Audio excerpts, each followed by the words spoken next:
Hi guys, Mitchell here, Mitchell, Minnesota. Welcome back to my channel. Today is August 17th, 2019. I am coming to you today to just kind of talk about what falling off the wagon looks like for me.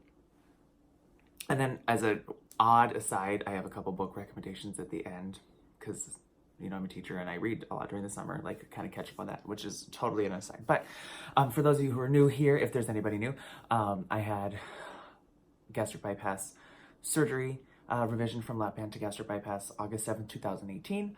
My highest weight was 273 pounds. My day of surgery weight was 260 pounds. And I've been hovering now around somewhere between 209 and 210, 11, somewhere in there the last couple weeks. And I'm gonna kind of talk through how I feel about what this has been like and what it feels like to be a lot more sedentary during the summer, especially since I've been home from like vacation, and how that's affected my weight. So this video is not fancy by any means, not that any of mine are. I'm coming to you in my Mickey Mouse t-shirt or tank that I wear around the house. It is a medium though, so I am in mediums, and I'm sure you can see, not that I've ever been able to tan in my life, but you can see like this is like the alabaster skin, and then this is like just the pink skin that I am. So I do want to say that I'm proud of myself for most of the summer, being in Brazil, Argentina, Vegas to see friends and my mother-in-law and brother-in-law, and then back home in Washington. I did pretty well as far as like movement, getting out, doing things. Where it fell apart is when I came home. And while I don't like habit, I don't like routine, it's something that I need to have to thrive on. And that's really done me well in the last year with, getting up, having oatmeal, or, my meals weren't something that changed a whole lot. So I have, especially in the last week and a half, really fallen off the wagon and eaten things that I haven't had in a long time, right? And the reason I want to talk about it is because I will not let myself hide it and say that I didn't do that and say that I didn't fall off. And that's just the verbiage that I'm using because it's exactly what happened.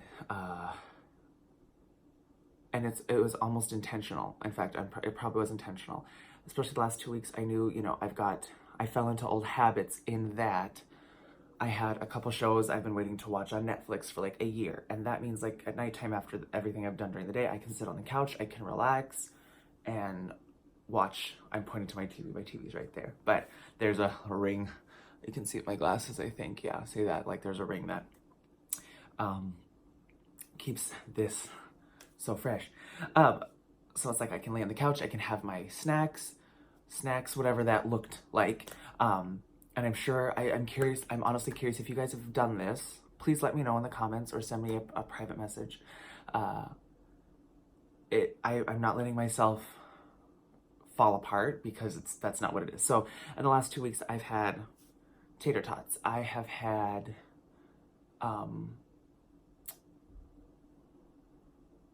what else have I had? I literally just blanked. Not just tater tots. Obviously, I've had some chocolate. I have had part of a cheeseburger. I have had oh my gosh, I have to go look. I have to go kind of look at what's in the fridge because I was curious.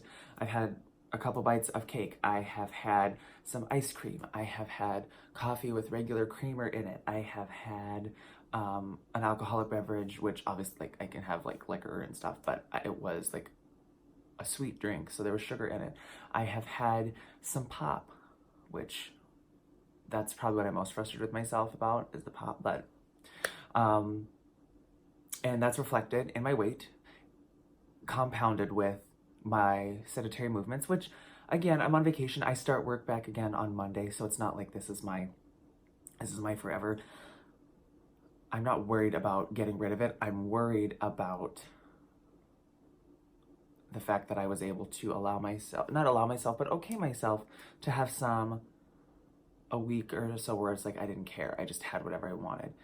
But at the same time, I feel like that's okay. I'm super conflicted. Like literally the one time in the year that I've kind of thrown caution to the wind and just kind of enjoyed pizza. We had pizza, and that's not normal for me, and that's reflected itself in my weight. This morning, I'm like 212, 211, 212, somewhere in there.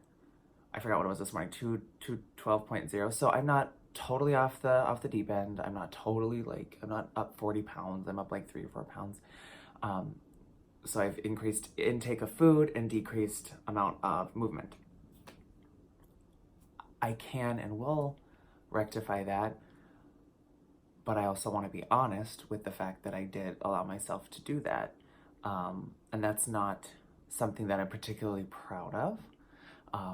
None of us do this because we want to be able to have the time to I want to be able to throw caution to the wind and have cake. That's not a thing. I did dump some of these times. I didn't dump some other times. It's I don't know. It's hit and miss with me. The only thing that made me nervous is the comfort I felt, and let me know if you guys have experienced this, the comfort I felt in the moment while indulging in something I shouldn't be, while enjoying, there's a show on Netflix right now called Dark. I don't know if you guys have seen it. It's a German language, small town, big secrets kind of show, so it's really good. But I can just kind of veg out, which, that's not what we do, right? We eat at the table, we eat somewhere we're not able to forget about it. So that was mistake number 1. Mistake number 2 was portions. I just kind of ate what I wanted, and then I paid for it later when my stomach hurt, and that's frustrating, right? But when I eat the portions I'm supposed to, I'm hungry. So I have to find those right foods that can satiate me, but are still small in quantity. So there's just a lot of movement around.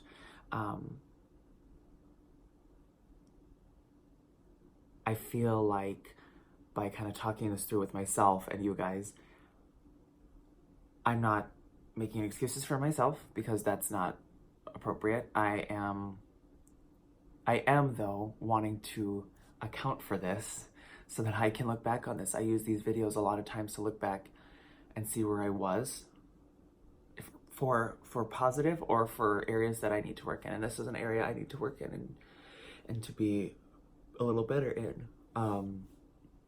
It's always at the end of summer before I go back to work, I let my sleep schedule, I let my eating, so it's not just eating. I would always get up between maybe 6 and at the latest 7:30.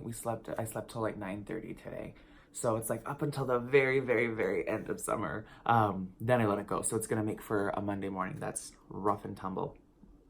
So I just wanted to kind of come on here, confess in this confessional booth of a platform, and talk to you guys and say that I'm real. I am absolutely real. I am I'm so real that I screw up probably more than a lot of people do when it comes to eating habits. But I live in the real world. I live in a world that this is just how it is, and that's where I'm at right now. And I know I'm kind of rambling. It's just most days at the end of the day, I will talk through what I've eaten that day, and it's been embarrassing to do that the last couple of days. To say, oh, I had 1.5 pieces of pizza, you guys. Not big pieces per se, but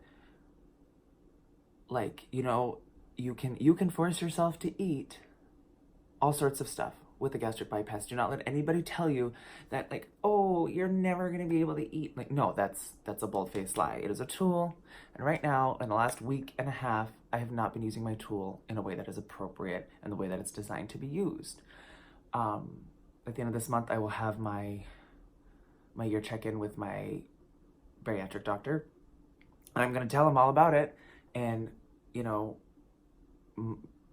get back on. I'm getting on. There's always, we talk about And it used to be, we would talk about it, it used to be like, oh, I screwed up, I'm done, I'll try it again in a couple months, we'll try again. That's not the mantra that I am with anymore. The mantra that I'm with is, it's time to get, but you know, I fell down, and that's fine, I gotta get back on. I have to get back in the car, have to keep going, floor it, because my success is not dependent on anybody else's. My success is literally, it's all on me, which is awesome and scary and exciting. And when I have successful moments, I'm all too happy to take that in and say, I did that. But I have to also be willing to say, I effed myself over in this particular circumstance. And that's okay too. I can F up once in a while, as long as I can recognize it, understand why, hopefully understand the reasons more in depth why things happen, and then move on. I'm not going to perseverate on it. I'm not going to sit on it and happened. The positive that came from this is that I'm able to look at it and recognize it. And I'm also able, I spent time with my husband like I haven't been able to in the last couple of years. We got to do things. If you watched my last video, we went up to northern Minnesota, up to Duluth, up to Bemidji. We did all of these wonderful things. For my birthday, we went down to Six Flags. We've spent so much money. Broke is a joke, but I don't even care, because I've got to experience things,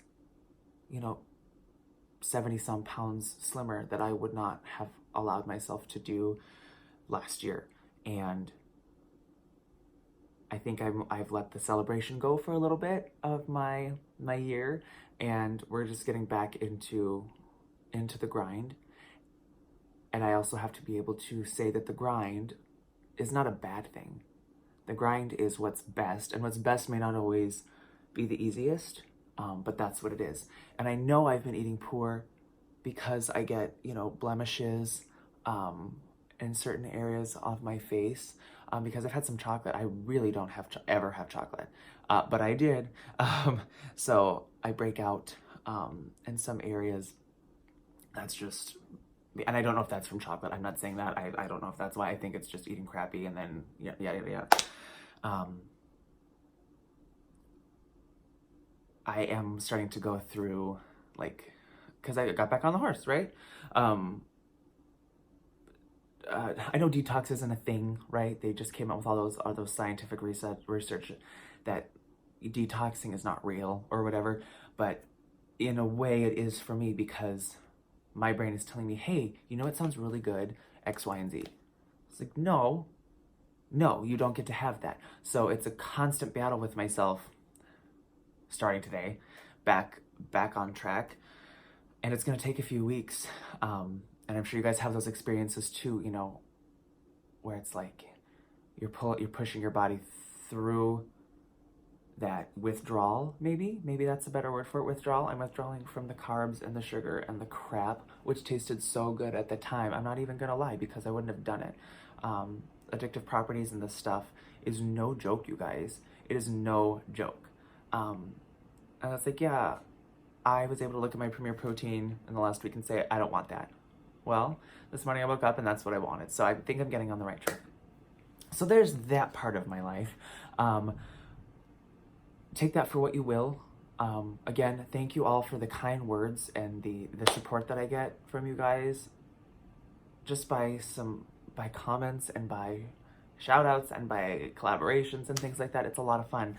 I'm back on track, and you have not. I was so close to Wonderland, and I'm going to be in Wonderland in the next year. That is absolutely it. Period. End of story. Done. So let's talk real quick.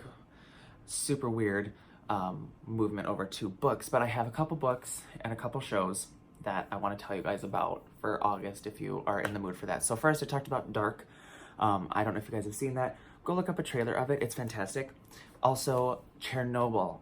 There's an HBO miniseries about Chernobyl in 1986, which I'm like, wow, 2 years before I was born. So I don't know. A lot of you were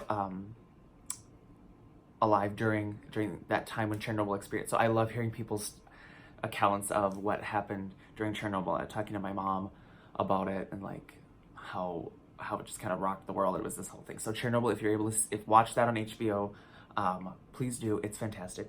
And then 2 books I want to bring to your attention. This first one I bought on Amazon because my mom is actually doing it, and I think it kind of fits in line with a lot of the bariatric stuff that we're told to do. And it's called Clean and Lean, and it's 30 days, 30 foods, and a new you. And we're starting it on September 1st because I am reading it. What it is essentially is it's a book on how to eat clean, which I don't know if I like that terminology, but it's eating, no artificial this, only this, yada, yada, yada. It gives you a specific list of things that you can have. It gives you the amounts that you should be having. And this is for somebody who hasn't had bariatric surgery. Let me make that crystal clear. My husband and I are both going to do this. I'm just going to cut the amounts in half or a quarter because, some of the meals are saying, meal 1.5 cups of oatmeal cooked with half a teaspoon of honey and fruit and 2 slices of turkey bacon, or 1.5 cups. So it's like, it's more because we're supposed to have up to about a cup. So, I can make that like that. That's easy, right? But 2 what it comes with are exercises that correspond to those days. And there, you can choose the different exercises. It's great. So it's 30 days. My mom has struggled with her weight her whole life, and she's been doing this for a couple months, and she's lost a fair amount of weight, and she said it's the only lifestyle change that she's ever been able to make that she doesn't feel like she's being deprived. So I'm super excited to try this with my husband and just kind of get that feeling of feeling a lot better back. And then this next book has nothing to do with anything. A fun fact about me is I am a big fan of dystopic books and films and that lore, i.e. what happens when the world ends? Why did it end? Yada, yada, yada. And it's becoming increasingly more and more likely that this will actually happen. But that's neither here nor there. We were at Barnes & Noble yesterday because they had opened up a new Barnes & Noble in the next town over. My husband loves books. He's a publisher. He loves it. So we went there and looked, and I found this book called Wastelands, The New Apocalypse, because that's bright and cheery. What a fun thing like that. And what I love about it is there are a bunch of short stories by all these different authors on how the world ends, or what happens when the world ends. And it's a really good read. They're quick stories, so I can read like a couple stories a day just to kind of, yada, yada, yada, keep me going. And that literally has nothing to do with anything else in the video. I just kind of wanted to share that that's the kind of stuff that I'm reading aside from Clean and Lean, because apparently I'm a disaster, because that's not something that normally end a video with. But I hope you guys are doing great. Feel free to like, subscribe, share. You can find me on Instagram at Mitchell in Minnesota, or email me at mitchellinminnesota@gmail.com.